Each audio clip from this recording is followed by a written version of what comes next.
On this episode of Mythbusters, Adam and Jamie dial in on a fabulous fable about two phone books. Interleaving their pages apparently makes them impossible to pull apart. We will need to bring some more power. Who's the boss now? And then, Carrie, Grant, and Tori test a Hollywood Big Bang Theory. He's gaining on us! Can you blow up a shark with black powder, a harpoon gun, and a boat battery?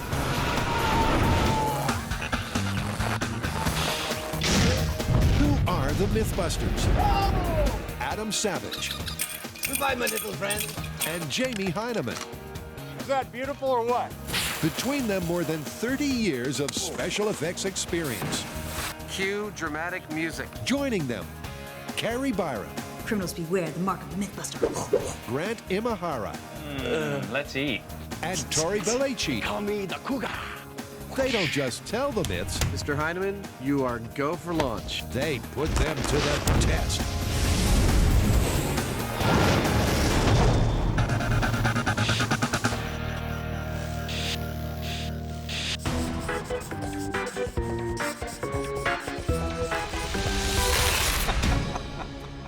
What's this? A new suggestion? Yeah, these guys have really outdone themselves, man. They have filmed an entire Mythbusters segment themselves in order to give us a story idea. What's the myth? Well, they're claiming that if you take two phone books and interleave their pages, one by one by one, that those two phone books absolutely cannot be separated. That's right down our alley. I think we should take that on. I totally agree. Yep, not only did our intrepid Dutch duo, Tim and Steve, create this crazy spoof, they put forward the intriguing sounding myth that two phone books with their pages interleaved are impossible to rent asunder. But could the alternating pages of a phone book that haven't been glued, taped, or bound really stick together under any circumstances? It's pretty clear where we have to start. I agree. You know, in their testing, the clamp with which they held their phone books eventually failed, and they stopped testing there. Well, that's a problem we'll have to solve then. I agree. But first, let's get interleaving. In true Mythbuster style, the phone book fable is going to get ramped, ripped, and revved up until the boys get answers. But before the envelope pushing begins, let's take you back to the beginning. The very first thing we have to do is interlace these things. Like this. I think it's going to be a little harder than that. Long and tedious task ahead? Cue our editor's favorite solution, the time lapse. You ready to interleave some of these phone books? Yep. All right. With the two phone books secured, Adam and Jamie We've just passed 500 pages total. We're cruising. simply take turns flipping pages, pausing only when they get to M for Mafia. Does this remind you of when you used to count money for the mob? I was a hitman. I wasn't a money counter. Almost there. And with all 800 pages of each book interleaved, the guys begin to get a grip on the science of this myth. I can't believe there's nothing holding those two things together but friction. It's really quite amazing. I mean, when you tug on these, it's like they're glued together, but they're not. It can only be the friction of each page where it contacts the next one, and times 1,000 or so, it adds up to a lot. What I've got here is a lesson in friction. While this might look like two 800-page phone books, Jamie and I have interleaved them, or for you magic aficionados, we've done a Pharaoh shuffle. And apparently, almost nothing will rent these two things asunder. And we're going to see if that's true. In an attempt to handle the truth, Adam and Jamie are focusing on friction. Friction can be defined as the force resisting the relative motion of two surfaces. For example, the pages of a phone book. Static friction is the force keeping two stationary objects from moving. And kinetic friction occurs when two objects that are already moving rub up against each other. That's the theory on what's holding the books together. To help pull them apart, the guys rigged two plywood handles along the book's spines. But neither these nor the tape you can see will interfere with the experiment. All right. You want to do some tug of war? Okay. Well, no, Jamie and I are about to have a tug of war. And we are going to try and pull the phone book apart, but of course, I think we're also going to try and pull each other across the shop. And I think it's actually probably a pretty even game. We weigh about the same. Jamie may be a little bit stronger than me, but I fight dirty. It's been a while since Adam Oh, check out my guns! and Jamie have gone head-to-head. But it's a grand old Mythbusters tradition that underhand tactics, I've still got a couple of tricks up my sleeve. bending, and then breaking the rules are all part of the fun. Until someone loses. But there'll be no cheating here. It's a straight tug of war. A matching of muscle, mano y mano. I'm gonna run out of room here real quick, so. Maybe you won't run out of room so quick. Of course, aside from pride and sensitive egos, what's really on the line is the myth. Will the phone book pages stand up to our macho men? You ready? There we go. First to cross the line loses.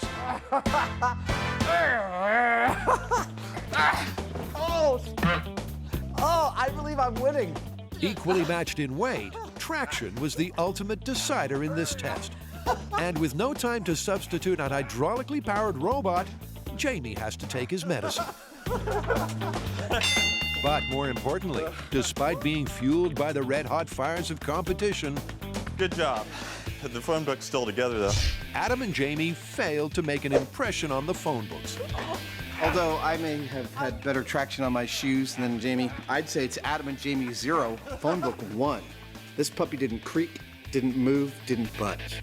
We're gonna need some more help. Before the help arrives, there's time for a little gloating. Dude, this is like a professional wrestling trophy belt, right?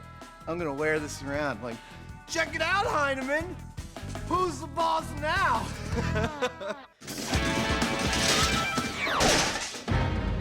Next up, break out the popcorn, because Carrie, Grant, and Tori catch a movie. Oh, so we're doing another movie myth? Which one is it? The cult classic, Deep Blue Sea. Yes, genetically altered man-eating sharks. Tell me we're testing the scene when they blow the shark up. We're testing the scene where they blow the shark up. Yes. But there's a twist. They don't have any weapons on hand, so they MacGyver it. Check this out. Yep, in this scene from the silver screen, the survivors of some mutant shark mayhem are desperate to finish the fish. So they turn to a harpoon gun, flares, and an electric charge. We ought to get about 2.5 sticks of dynamite out of these flares. The question is, could this MacGyver-style combo really equal a big boom? From up here, you ought to be able to see me spirit. When I do, you take this end of this cable, hook it up to the positive side of the boat battery, and boom. So they have 2.5 sticks of dynamite's worth of black powder from the flares, and it looks like he's gonna make a pipe bomb from the cylinder attached to the harpoon. But how are they gonna ignite the black powder? It looks like he's gonna just attach that metal cable to a battery, and that's supposed to set it off. No way. Because that's exactly what happens after upping the jeopardy by pinning his friend to the shark. Now what's he gonna do? I mean, if he kills the shark, he could potentially kill his friend. But if he doesn't kill the shark can get away. Now he's in a dilemma. Kill the shark, kill the friend, let the shark get away. What's he gonna do? He opts for the heroic sacrifice, of course. But our harpoon-toting hero hesitates, perhaps fatally, because the genetically enhanced super shark makes for the hole in the fence he'd prepared earlier. Oh, wait, the hero's free. There's a spark. And Wait a minute, 2.5 sticks of dynamite? Tower of Water, Blood, and Fire. Awesome. That is a pretty crazy scene, and there's a lot of elements to test. Okay, let's break it down. First of all, we need to find out if you can ignite black powder with a car battery like they did in the movie. And we need to see if an improvised harpoon gun like that can go that distance and still be accurate. And then we need to find out more about these flares. Do they even contain black powder? And if so, do they have enough to make the mythical 2.5 sticks of dynamite? And can that amount of black powder make the massive explosion that we saw? And the guy survived. Well, we definitely need to test that. Okay, that's 5 things to test for one scene. That's gotta be a record. It's the Deep Blue Sea Quintet of Myths with 5 separate testable elements. It's something to get your teeth into. But hold the phone, because Tori's starting this myth by making a mark of a shark. I started off with a big block of foam. I put an outline on the profile and then a top view, marked that out with spray paint, cut that out with hot wires. From there, I went and took the foam cutting machine and shaped it down to more shark-like. Nicknamed Hugo because he's, huge, oh. He's a little cuddlier than his movie counterpart. And talking of the movie, Now, while Tori finishes up Hugo, Grant and I are going to start testing the first part of this myth, which is the ignition system. Can you ignite black powder with a battery and a wire? We're going to start with a proof of concept. and to explain the concept and method for proving it, here's our resident electrical engineer. Okay, so this is a setup for our proof of concept. Now, people would normally think that it's the spark from the battery that ignites a black powder, but in their setup, it's actually more likely to be the heat. So, what I'm gonna do is hook up this battery to a pair of jumper cables. There's a thin wire between the two, and the heat should build up as a current flows through that conductor, and that should ignite the black powder. Sounds simple enough. You just touch the positive and that should ignite, right? That's right. Everybody ready? Here we go. 3, 2, 1. Yep, as expected, the heat emitted by the current being forced through the wire is enough to ignite the black powder. That's proof of concept. Yeah, for this part. But now what we gotta do is set it up like they had it in the movie. Well, as we expected, we generated enough heat to ignite the black powder. But the question is, will the setup in the movie do the same? That's the burning question. And some jump cuts later, they're all set to put the movie scene to the test. Okay, so here's the setup. We have a tank filled with salt water. Inside of the tank is an airtight metal canister. Inside of that is black powder. Now that's connected, just like in the movie, through a steel cable. Steel cable leads back to a 12-volt marine battery. Then the other half of the circuit, by a jumper cable, leads all the way back to the tank, and hopefully completing the circuit, and ba-boom. So just like the movie, the metal cable runs from the black powder canister back to the battery. And the only feasible way of completing the circuit, creating the all-important spark or heat, is through the salty seawater. But Grant isn't exactly convinced. I don't think it's gonna go ba-boom, because you have a conduction path through the salt water. And I just don't think the voltage is high enough to get that amount of heat to ignite the black powder. I guess we're gonna find out. Even though Grant's got his doubts, the team still follows the Mythbusters safety mantra. When using explosives, duck! Ready? This is same ignition system as movie. In 3, 2, 1. Nothing. A whole lot of nothing. I think that by now our hero has been swallowed and digested. I just don't think there's a good enough conduction path to generate the heat you need to set off the black powder. Not a very good start to the myth. No. Yep, film physics have once again proved false, and part 1 of the test quintet has bombed. But with Tori's finished shark now foaming at the mouth, there's still 4 more parts to reel in. And down at the bomb range, it's time to take a shot at myth part 2, the harpoon. What the heck? Whoa! Look at that. What I have right here is the actual prop from the movie Deep Blue Sea. Now, I know it looks like a harpoon gun, but it's actually a line thrower that they've modified. They've added this tip and this cylinder. Now, since they've modified it, we're not gonna be able to use this anymore.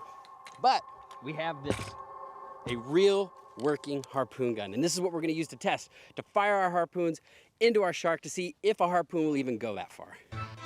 And how far is far? Well, the range in the movie looked about to 100 feet. Man, that's far.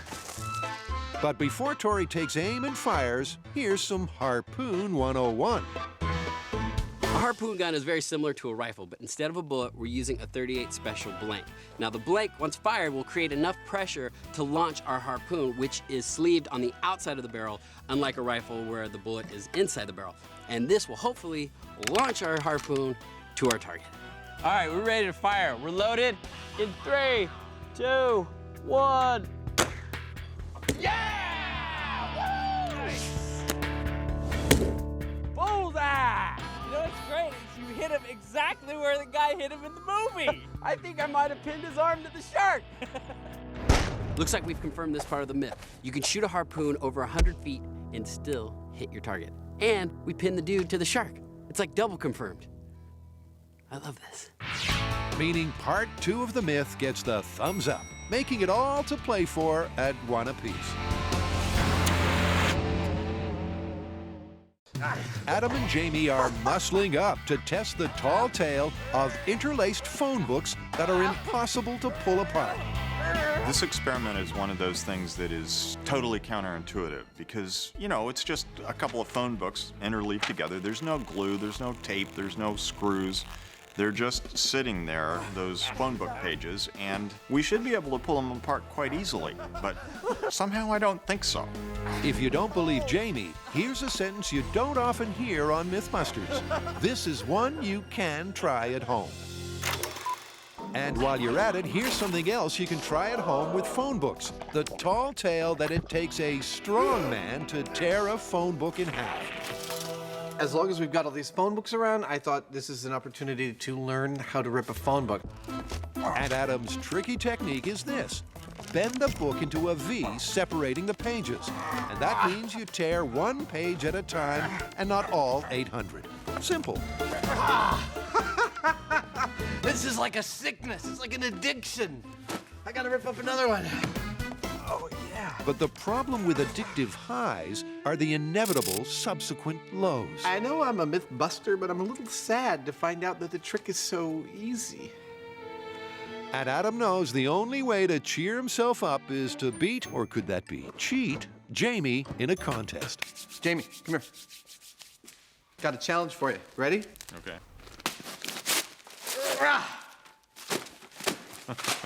Can you do that? I don't know. Let's see. I've never done this before. After seeing Jamie struggle for a few minutes, Adam adds the ultimate insult by offering to help. Right, here, I'll make it easy for you. Okay. Start from the other side. Take it, bend it all the way like this, and you're kind of spreading out all the pages and tearing them one at a time. That's the trick, and it should tear open. Come on, you're stronger than me. What, you gonna let me show you up on television? You want to get whacked in the head with a phone book? It's a fun trick to know. I think we should practice. You go right ahead. Okay. After a trip to the recycling bin, boys, it's back to work. Which means it's time to dial in on some hard data. We weren't able to pull the phone books apart. That tells us something, but not specifically how strong they are. So we're going to test them with this scale. Yep, this scale will measure exactly how much tug I'm ready when you are. the phone books are being subjected to. All right, what do we get to? Not bad. 320 pounds. 320 pounds sounds significant, but what we need is a little perspective. To put that amount of force in perspective, it's the weight of your average linebacker. Impressive. But what's next? Let's get everyone in the building on this. Okay. Yep, it's time to number up. You ready to fight the Spartans? With 9 muscled Mythbusters and Adam split into 2 teams of 5, 1, 2, 3. Like that. we're about to see exactly what these phone books are made of. Lions! Come on, they're beating us, you banshees! Move! Okay. So far, it's phone books 1, everybody else 0. 5 people on 5 people tug of war, generating almost 2,100 pounds of force, the weight of a small car, and the phone books are steadfastly refusing to be separated. Which leaves one final manpower option. All 10 Mythbusters in one mighty team. Mush. Lunge! Tug! All right, what do we get? We got up to 4,000 pounds. You guys called it up. You called up the beast. And it didn't do anything. Come on, guys, do I have to keep asking? 4,000 pounds is About the weight of a full-size pickup truck. And still, we weren't able to separate the phone books. We gave everything to this phone book. It looked right back at our face and said, "Tuh! Is that all you've got? We will need to bring some more power." But before the bringing of more power, What's up, man? in an attempt to unstick this sticky problem, I have something fun for you guys to try. Adam brings more Mythbusters. The goal is for you guys to separate these without ripping them, tearing them, just by pulling. You've got 1/2 hour and any tool or material you want to use in the shop. This is gonna be easy. 1, 2, 3. Ow! You broke a nail. Maybe not easy, but it is intriguing. This is one of those really, really cool myths that anybody can try because everybody's got a phone book. Magic. Imagining how the phone books go together. It's almost like one of those Chinese finger locks where the harder you pull, the tighter the lock is on your fingers. With time ticking, they finally get serious and get a grip. Oh, it's starting to hurt. But like Adam and Jamie, they realize pulling against each other isn't working. So it can handle at least 250 pounds. So Tori decides to tempt fate again. Remember last time I did this? I do, that's why I'm wincing. And in case you don't remember, here's that golden moment when Tori got blown away. But this time, Tori escapes headache-free, and he and Carrie put their heads together. All right, Carrie, go ahead and drive away. And the shop's heavy machinery to try and bust the myth. Oh, and Tori's teeth. This is a little game I like to call Break Your Teeth. You'd have thought Tori gets paid per ambulance ride. Okay, here we go. So it's the humble phone book's biggest test yet. Will their pages resist the scissor and forklift? Or will our M7 Mythbusters bust the myth? Oh, it broke the spine. It's not working. Yeah. No, it's just ripping out the spine of the book. And with the 30 minutes long gone, the guys are defeated, but impressed. I think this has a lot to do with surface area and friction. I am completely amazed at how much force we put on that book and it's still gripped on. We failed. Now the big question is, pepperoni or sausage?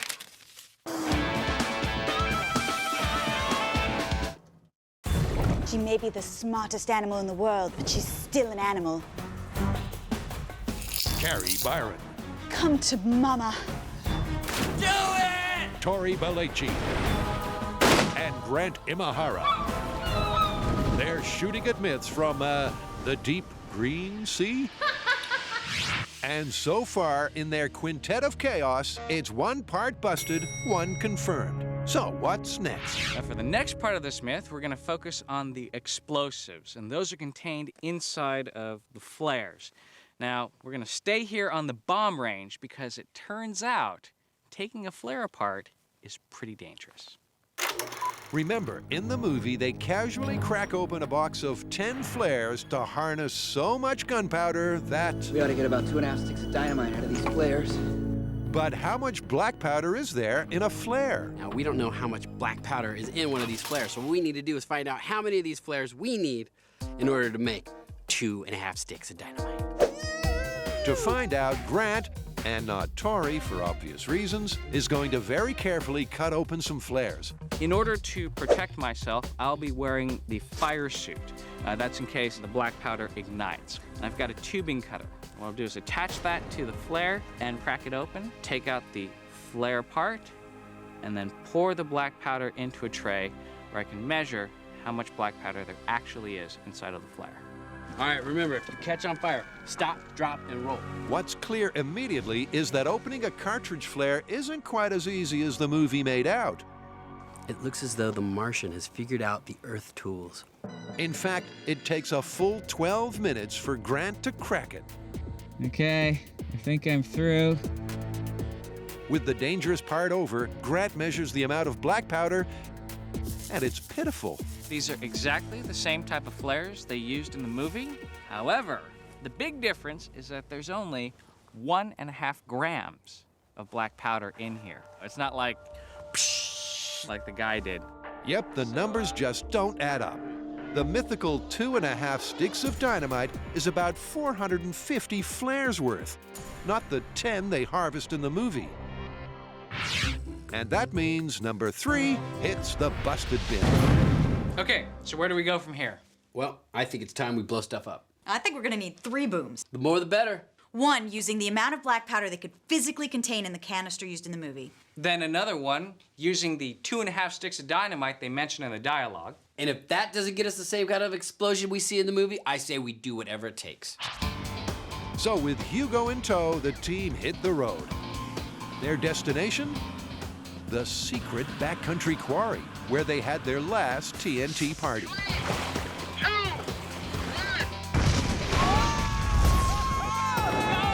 You guys ready to blow up a mutant shark and save the world? You bet. We're back at the quarry lake. This time, we're gonna blow up a shark, and we're gonna show a few different things. We're gonna show, 1, is the bomb he made in the movie gonna make that big of an explosion? 2, is it enough to kill a shark? There should be enough black powder in this flare to give us 2.5 sticks of dynamite.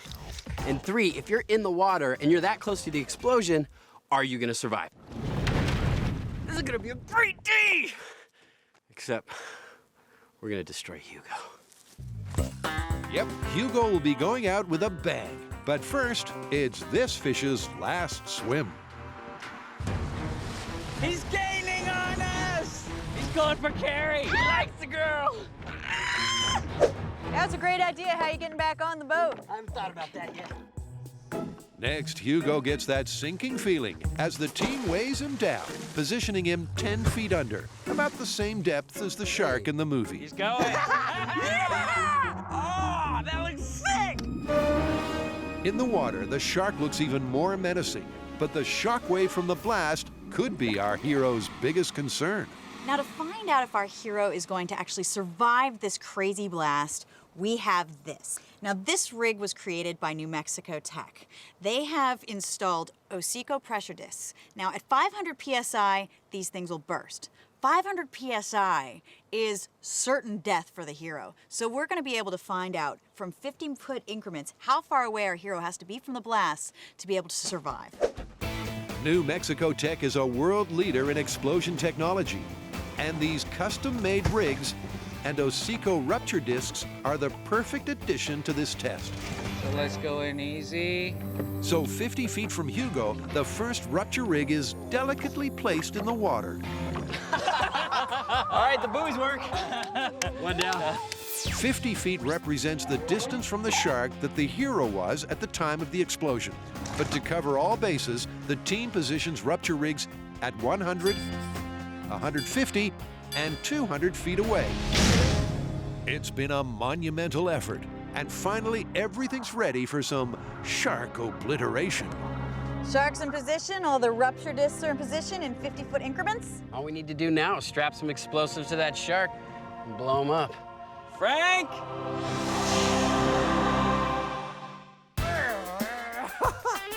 Adam and Jamie are focusing on the phone book Friction Fable. And the ramping up has already begun. 10 people, 4,000 pounds of pull, and nothing. Phone books are tougher than we thought. Dude, this thing is a behemoth. What are we gonna pull it with now? Rental cars. We said we were going to ramp it up, so we have. We've got 2 sedans. They're about 140 horsepower each. We're going to see if we can rip those phone books apart. Yep, manpower didn't do it for him. So it's on to horsepower and a whole heap of horsing around. I love full insurance! Oh, I made the car so dirty. Couldn't find the trunk key. It's a simple plan using the same 2 books that withstood the war of tugs. I lassoed myself. Adam and Jamie are going to drive in opposite directions. And the only thing that could prevent them from driving off into a dusty sunset is the interleaved pages of the directories. Remember, there's no glue, and the plywood clamps are simply providing a firm grip. Rig's ready, I'm ready. What do you think's gonna happen? Well, I think the rig's going to break before the books do.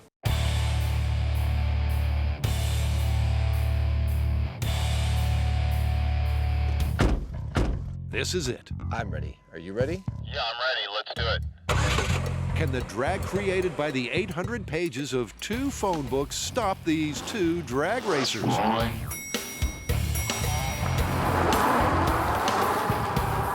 starting to spin. Yeah, I'm spinning too. Come on, spin some more.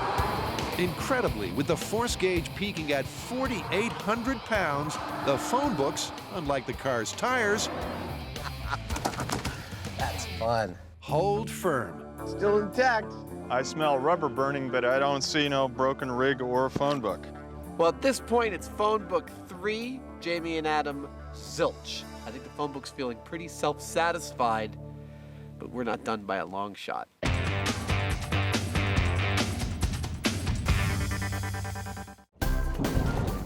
Carrie, Grant, and Tori are mimicking a 5-point movie myth with an explosive, fishy finale.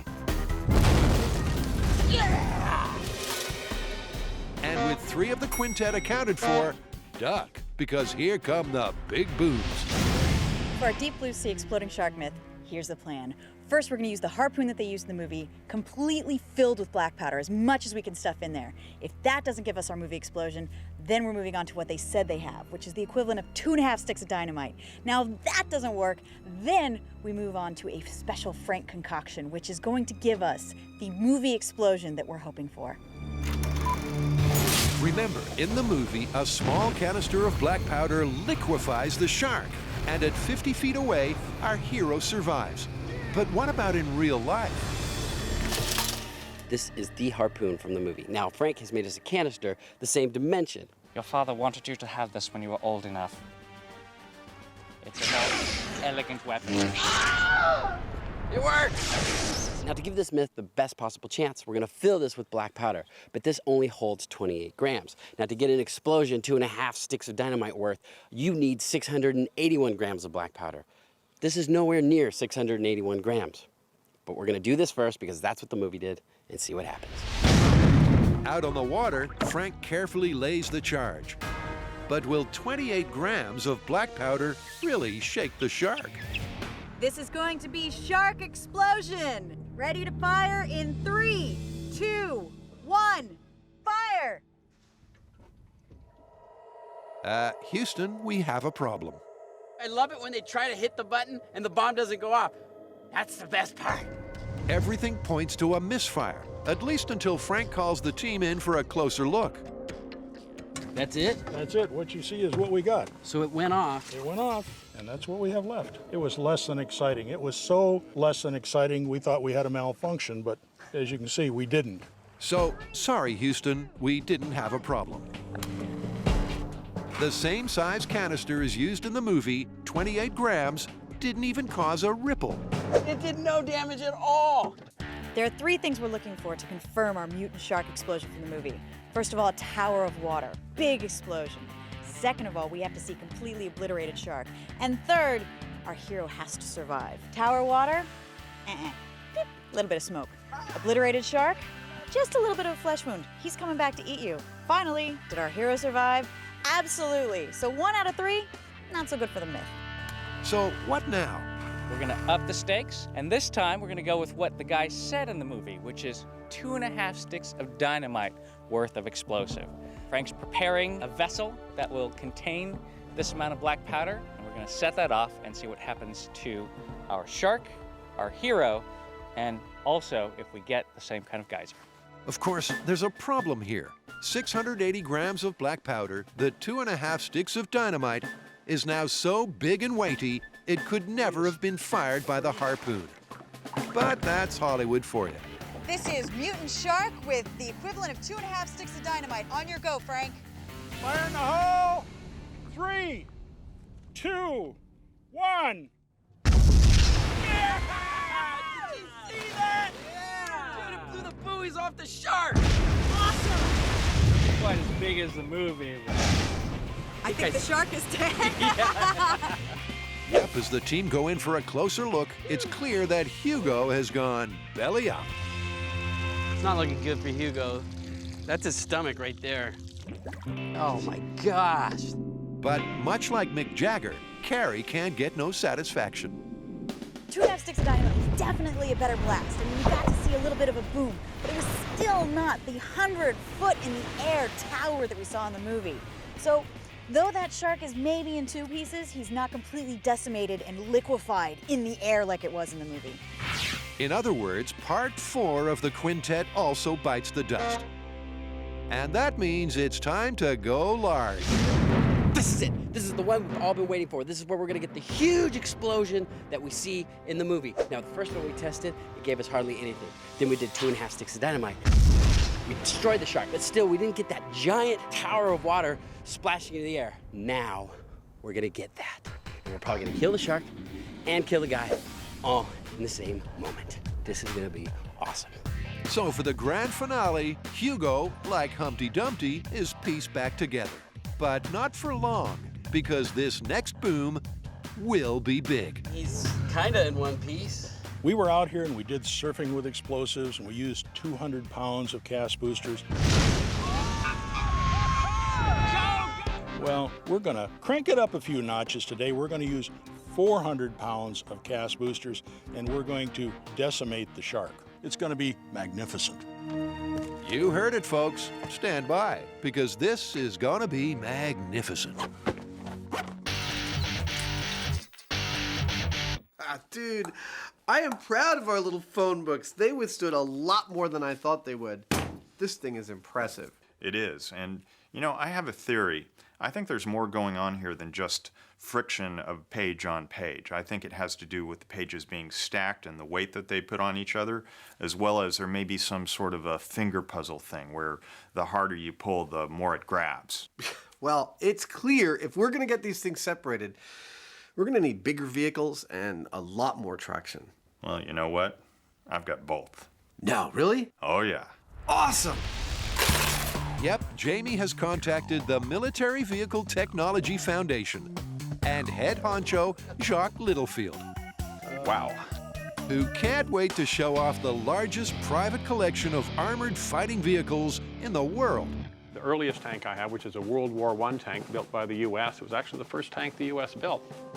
And for the next happy hour, This is amazing. Well, let me show you some other stuff. as Adam and Jamie get the full guided tour, That's kind of cute. It's almost cuddly. you could say they resemble two toddlers let loose in a toy factory. Nobody moves, nobody gets hurt. Yeah, I know. Are you jealous? I'm not going to touch that. There we go. Now I'm ready. There's a lot of munitions down here. With playtime reluctantly over, Jacques introduces us to two potential phone book rippers, an armored personnel carrier and an M551 Sheridan. This is the famous Death Stalker. And with the rides ready, it's time to raise the curtain on the Mythbuster Military Ballet.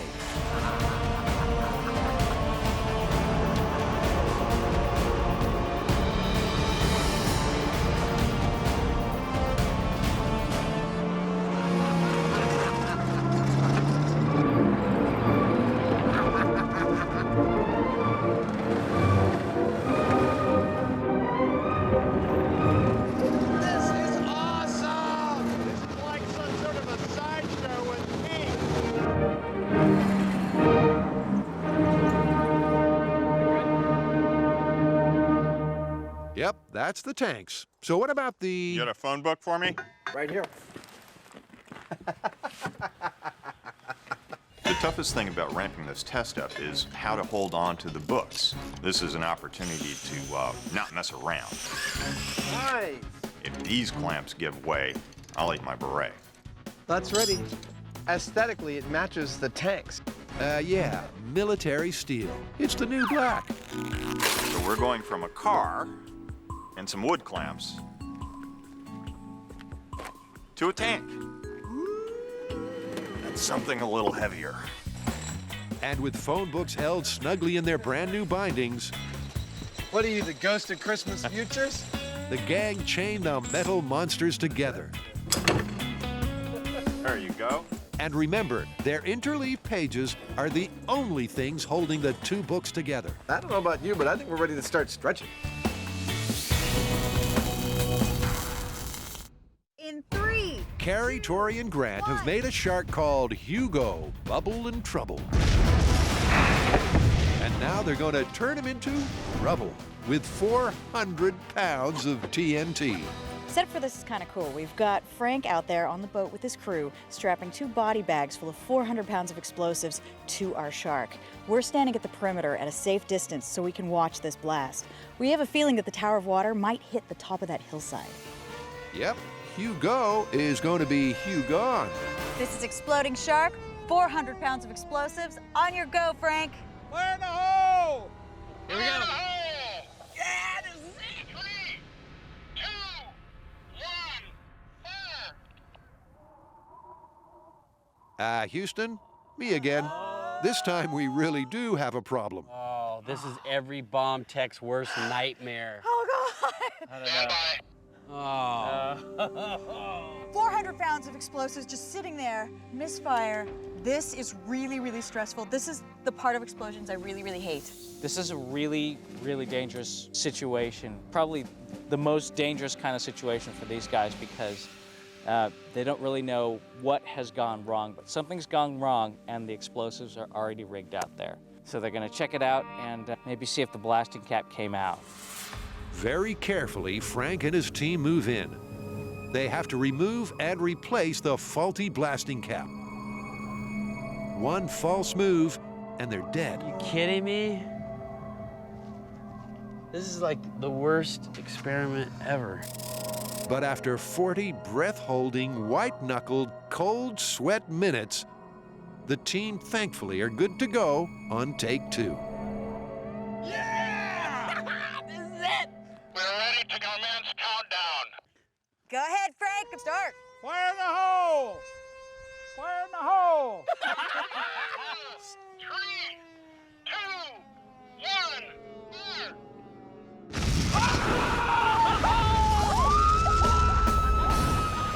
Now that is what I call a Hollywood boom. Wow! 600 feet in the air! That was crazy! That went like what, 500 feet? Oh my God. At least. I don't think the shark made it. I think the shark is liquefied. Explosion 3 delivered a near-perfect match for the movie scene, Look, there's a big chunk out there. sending shark debris all over the lake. Want to see it again? That was exactly what I imagined it would look like. I mean, that explosion was huge. I think that's my new favorite explosion. The spray of water probably went like 500 feet in the air. Those buoys went at least 600 feet in the air. It was raining down shark, and that was definitely more than 2.5 sticks of dynamite. Hugo is Hugone. Tori's gonna cry tonight. Oh, Hugo! So having at last recreated the Hollywood explosion, they can finally answer the last part of the myth. Would the hero have survived? Remember, in the movie, the team estimated he was 50 feet away. So the closest rupture rig is the crucial one. That is totally ruptured. All of them. Oh They're my all God. blown all the way through. All 4 of them are ruptured. 50 feet. That dude would be dead. All right, let's go check out the 100-footer. 100 feet is also in the death zone. So that's 100 feet, all ruptured. You'd be dead at 100 feet. It turns out that to have survived, you'd have had to have been 150 feet away, way further than the movie hero. We checked the rupture disc at 50 feet. Every single disc was completely burst. 100 feet, same thing. 150, 200, still intact. So that means for us, there's certain death at 50 feet and at 100 feet. So we think our hero is completely obliterated. And you know what that means. Part 5 of the myth is busted, and it's time to wrap things up. That explosion was insane. Yeah, I think that's my new favorite explosion. Okay, so we started out this myth by breaking it down into 5 parts: the ignition system, the amount of black powder from the flares, the size of the explosion, and the hero surviving. All busted. The only thing that actually worked was a harpoon gun. Yeah, but even the harpoon gun was problematic. I mean, the amount of explosives you would need to get that big of an explosion, I mean, the harpoon would never even fly. It would be too heavy. It would just be like... So while this has been a totally cool myth to test, and I love the way we broke it down, this one is totally and completely busted. I agree. But can we see the explosion again? Heck yeah!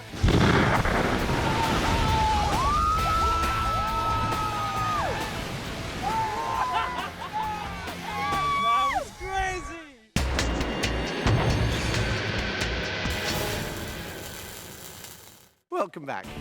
Here's where we stand so far. Jamie and I got word that interleaving the pages of 2 phone books yielded something incredibly strong. Does this remind you of when you used to count money for the mob? I was a hitman, I wasn't a money counter. So we did it, and we tugged on them. We couldn't separate them. We got 10 friends together. They couldn't separate them.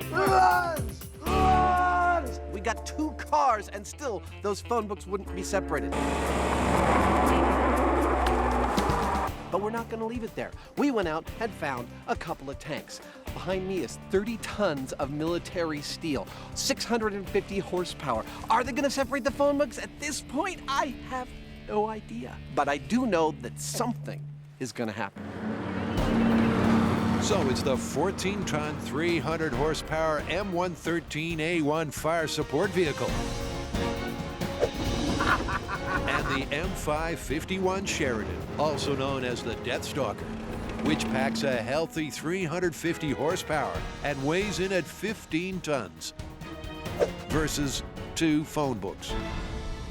I was trying to make a phone call. That's all I wanted to do.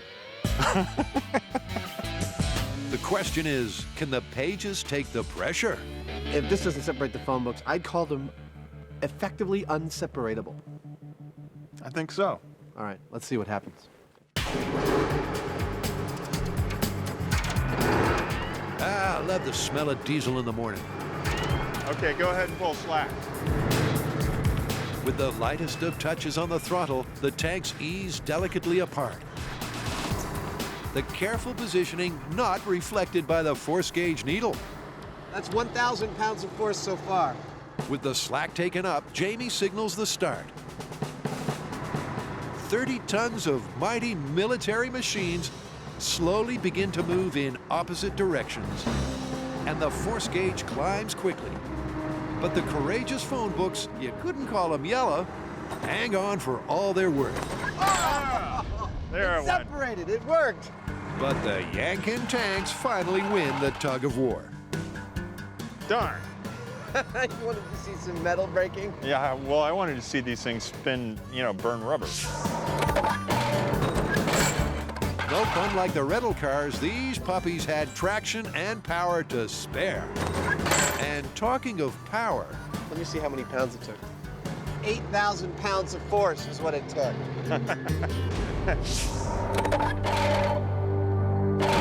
Well, our military steel was up to the task of separating the phone books. And lest you think that 8,000 pounds of force is not a lot, let me put it in perspective. We could hang both of those rental cars from those interleaved phone books and it wouldn't have broken them. That's how much force we're talking about. It's pretty amazing.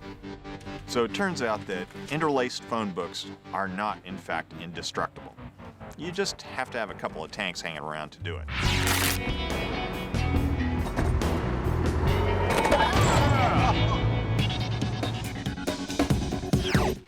I still just wanted to make a phone call.